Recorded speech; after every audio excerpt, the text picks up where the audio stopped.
On June 1st, I was arrested for non-violently protesting the annual Jerusalem Day Parade.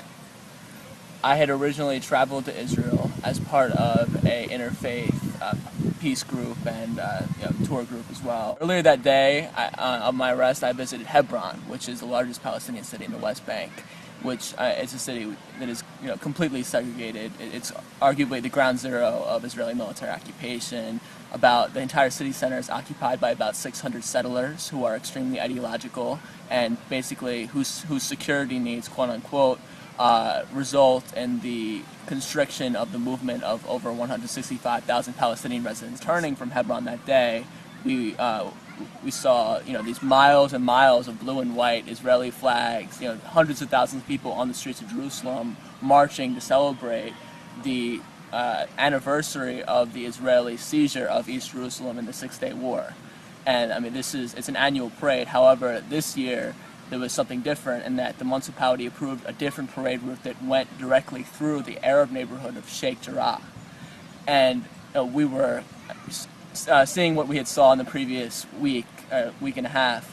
We were very disturbed by this, particularly with the very virulent racism of many of the marchers who were settlers, chanting "Death to Arabs" and "Muhammad is dead." We decided in the aftermath of Netanyahu's speech at Congress and to take a stand and as Americans and human beings first and foremost, and myself as a Jew, and hold up peace signs on the other side of the street on the sidewalk and walk up and down the sidewalk. And gradually we were joined by Palestinian Arabs, residents of East Jerusalem. We didn't originally intend for it to be a demonstration, but it became a nonviolent demonstration.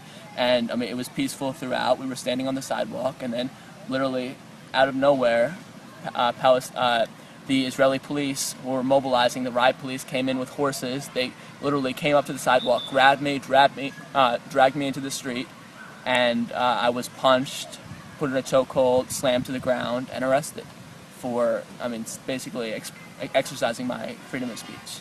What did they say to you when they arrested you?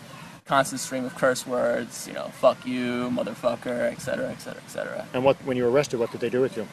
They slammed me into a car, and they basically took me to the nearest police station, where I was detained for many hours before I saw a lawyer, and then ultimately I was detained for 2 days.